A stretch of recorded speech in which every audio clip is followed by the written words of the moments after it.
O Senhor esteja convosco. Ele está no meio de nós. Proclamação do Evangelho de Jesus Cristo, segundo Marcos. Glória a vós, Senhor. Naquele tempo, Jesus atravessou de novo numa barca para outra margem. Uma numerosa multidão se reuniu junto dele e Jesus ficou na praia. Aproximou-se então um dos chefes da sinagoga, chamado Jairo. Quando viu Jesus, caiu a seus pés e pediu com insistência: Minha filhinha está nas últimas. Vem e põe as mãos sobre ela, para que ela sare e viva. Jesus então o acompanhou. Uma numerosa multidão o seguia e comprimia. Ora, achava-se ali uma mulher que há 12 anos estava com uma hemorragia. Tinha sofrido nas mãos de muitos médicos, gastou tudo o que possuía e, em vez de melhorar, piorava cada vez mais. Tendo ouvido falar de Jesus, aproximou-se dele por detrás, no meio da multidão, e tocou na sua roupa. Ela pensava: se ao menos tocar na roupa dele, ficarei curada. A hemorragia parou imediatamente e a mulher sentiu dentro de si que estava curada da doença. Jesus logo percebeu que uma força tinha saído dele e, voltando-se no meio da multidão, perguntou: quem tocou na minha roupa? Os discípulos disseram: estás vendo a multidão que te comprime e ainda perguntas quem me tocou? Ele, porém, olhava ao redor para ver quem havia feito aquilo. A mulher, cheia de medo e tremendo, percebendo o que lhe havia acontecido, veio e caiu aos pés de Jesus e contou-lhe toda a verdade. Ele lhe disse: filha, a tua fé te curou. Vá em paz e fica curada dessa doença. Ele estava ainda falando quando chegaram alguns da casa do chefe da sinagoga e disseram a Jairo: tua filha morreu. Por que ainda incomodar o mestre? Jesus ouviu a notícia e disse ao chefe da sinagoga: não tenhas medo, basta ter fé. E não deixou que ninguém o acompanhasse, a não ser Pedro, Tiago e seu irmão João. Quando chegaram à casa do chefe da sinagoga, Jesus viu a confusão e como estavam chorando e gritando.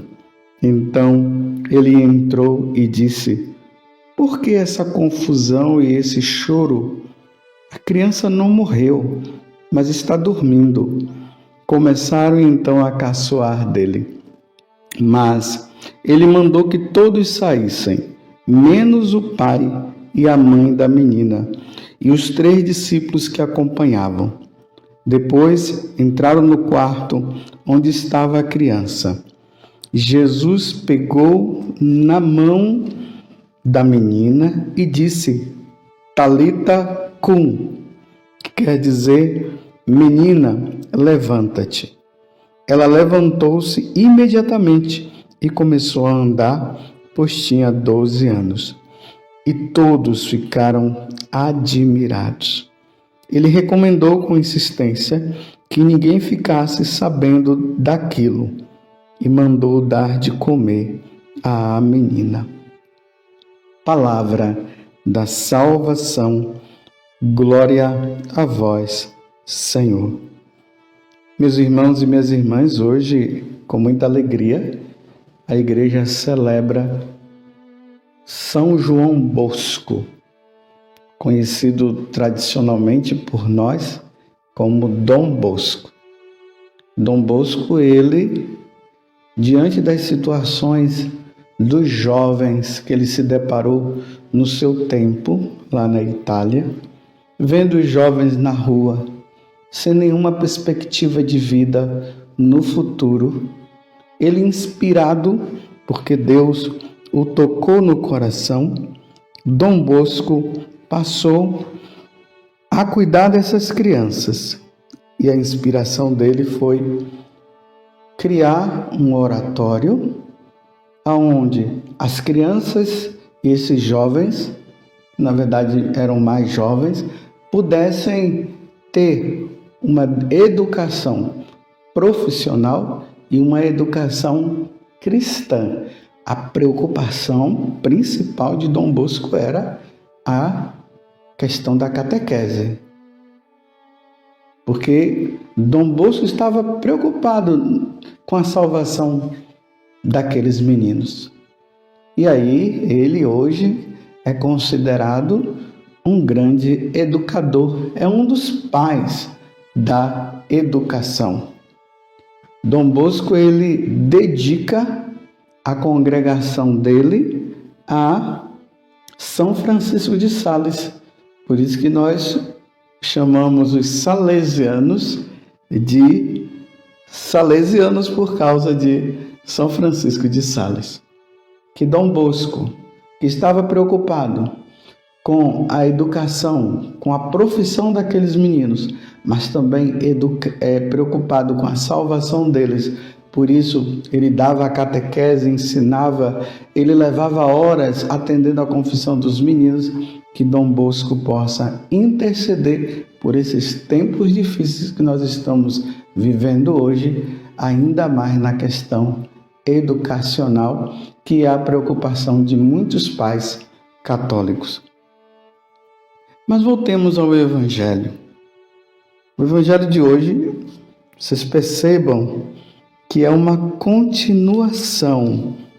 Jesus tinha entrado na região dos pagãos, dos Gerazenos, onde tinha 10 cidades que se chamava Decápolis.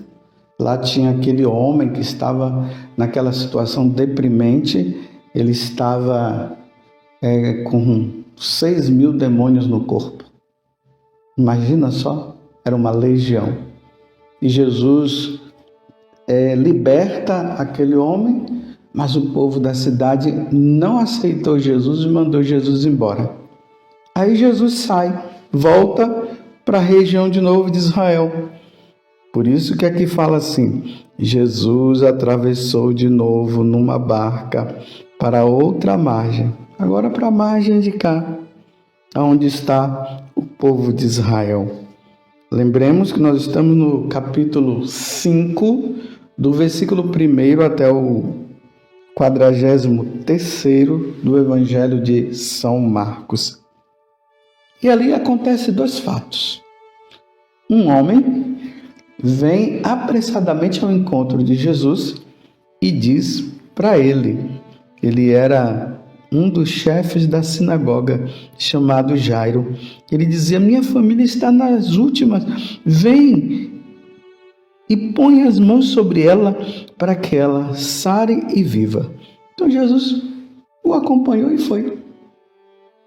Na saída, uma mulher que há 12 anos estava nessa condição de uma hemorragia que não curava, já tinha ido atrás de muitos médicos.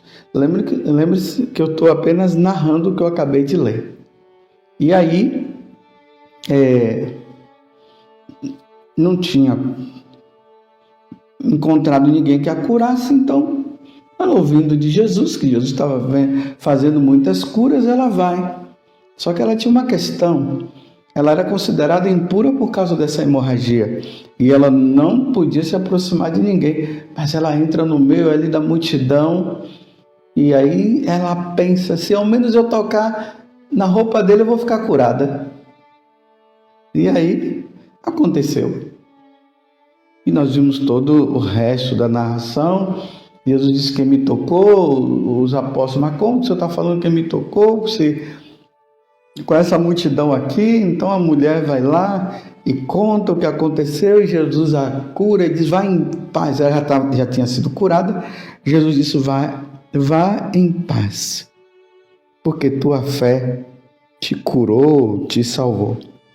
E agora Jesus vai para a casa de Jairo. Quando chega lá, as pessoas já vão dizendo para ele: olha, não precisa mais não, a menina morreu. E aí Jesus diz assim: não, ela não morreu, ela está dormindo. E começaram então a caçoar dele, e aí Jesus vai lá e fala: Talita cum, levanta-te, e a menina se levantou. Eu queria meditar um pouco sobre essa parte aqui. A menina estava morta, porque na verdade ela estava morta mesmo, ela havia morrido.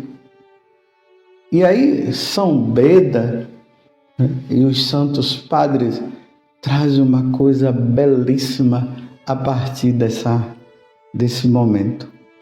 Ele diz o seguinte, que nós vemos a pessoa morta, mas para Deus é como se ela estivesse dormindo. Ela está dormindo. Então Jesus vai lá e toca nela, levanta-te, Talita cum, e ela levanta. Aqui os santos padres vêm nos trazer uma verdade de fé que todos nós devemos guardar no nosso coração. E que verdade de fé é essa? Um dia, meus irmãos, nós iremos morrer. A nossa alma irá diante de Deus para prestar conta dos nossos atos praticados neste corpo. Como vai dizer São Paulo na carta aos Coríntios. Também na carta aos Hebreus, que é o livro que está sendo lido durante esta semana. Só que nós estamos no capítulo 12, mas esse versículo que eu vou falar está no capítulo 9, versículo 27. Lá vai dizer o seguinte, que logo depois da nossa morte vem o julgamento. Isso para dizer que quando a alma sai do nosso corpo, o corpo perde a vida. E por isso que o nosso corpo é levado para o cemitério e é colocado lá. Mas para nós católicos, aqui tem um grande mistério, porque o nosso corpo, ele um dia, na ressurreição da carne, como nós professamos a nossa fé, dizendo isso, que nós cremos na ressurreição da carne, esse corpo será depositado lá no cemitério, o lugar da dormição. Por isso que nós usamos até essa expressão, né? Que o corpo está no cemitério, e o cemitério quer dizer o lugar, o dormitório, o lugar onde se dorme. O corpo estaria ali nesta condição. Claro, está morto. Ele vai passar por todo um processo de decomposição. Mas a igreja nos ensina algo maravilhoso. Um dia, Deus tocará neste corpo como tocou no corpo da filha de Jairo. E ali o nosso corpo ressuscitará glorioso, como disse São Paulo na carta aos Coríntios. O nosso corpo ressuscitará glorioso, transformado, e ele vai se unir com a nossa alma. A fé católica nos ensina que lá no céu, por enquanto, só duas pessoas estão com o corpo e com a sua alma.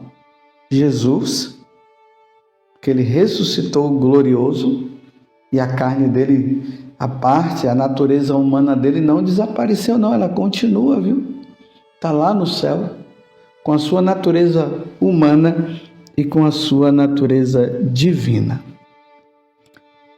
Aqueles que já morreram estão no céu com a sua alma. É a alma que está lá e o corpo que está aqui. Nossa Senhora, ela também está em corpo e alma no céu.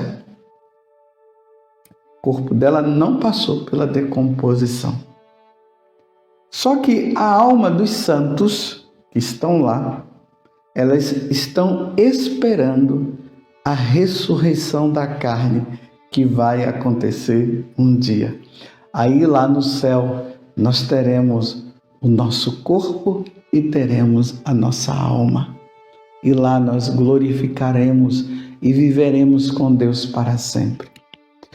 Por isso, meus irmãos, aqui eu falo para você, esse corpo nosso, São Paulo diz que é templo do Espírito Santo, porque Deus habita.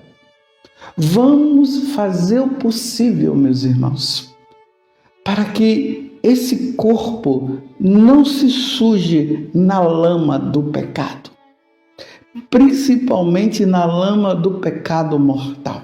Não vamos permitir, meus irmãos, que isso aconteça. Para quando o nosso corpo ressuscitar, ele possa se unir com a nossa alma, que está salva. Porque se nós morremos em estado de pecado mortal, nós iremos para a condenação eterna. Então, a nossa alma, que já estará lá condenada, e Deus me livre disso acontecer conosco, que já estará condenada no inferno. Quando o corpo se unir à nossa alma, ele só vai se unir e vai permanecer no inferno. É diferente da alma de Santa Teresinha. Quando o corpo dela ressuscitar glorioso, vai se unir com a alma dela que já está no céu. Aqueles que, pela época, pelo tempo em que Jesus voltar, estiver no purgatório, o corpo glorioso vai se unir à alma que está no purgatório e vai para o céu, porque quem está no purgatório está salvo. E aí o purgatório desaparecerá e só restará o céu e o inferno. Vai ser terrível. E que coisa terrível! Imagina a nossa alma ter sido condenado e o nosso corpo um dia vai ressuscitar e vai se unir à alma e vai para o inferno. Isso não. Longe de Deus. Longe de nós isso, meus irmãos. Levemos, meus irmãos, uma vida santa. Levemos a sério. Fuja do pecado. Como diz no Eclesiástico, fuja dos pecados como se foge da serpente. Se você colocar uma serpente na sua casa, ou se aparecer uma serpente na sua casa, você não vai ficar ali brincando com a serpente. Você não vai ficar ali tentando hipnotizar a serpente. Claro, você vai correr. E se você tiver muito mais coragem ainda, você vai até matar. Fujamos do pecado. Levemos uma vida santa. Para que um dia, quando o Senhor nos chamar, Ele possa dizer para nós: levanta-te, Talita cum, levanta-te. O nosso corpo vai ressuscitar glorioso e iremos ao encontro da nossa alma. E a nossa alma vai se unir com o nosso corpo, e o nosso corpo vai se unir com a nossa alma, com esse corpo glorioso no céu, contemplando a face de Deus, glorificando a Deus por toda a eternidade. Meus irmãos, que coisa maravilhosa vai ser! Que coisa maravilhosa! Que Deus nos conceda a graça da santidade, que Nossa Senhora ela interceda por cada um de nós, para que um dia possamos contemplar a face de Deus, convivendo com os anjos, convivendo com os santos e convivendo com o nosso amado Senhor por toda a eternidade. Vai ser maravilhoso, meus irmãos. Vai ser maravilhoso. Que Deus nos conceda então a graça da santidade. Louvado seja nosso Senhor Jesus Cristo, para sempre seja louvado, e a nossa mãe, Maria Santíssima. Você quer evangelizar alguém hoje? Se inscreva em nosso canal e ative o sininho. Dê um joinha em nossos vídeos e compartilhe com quem você ama. Fique com Deus.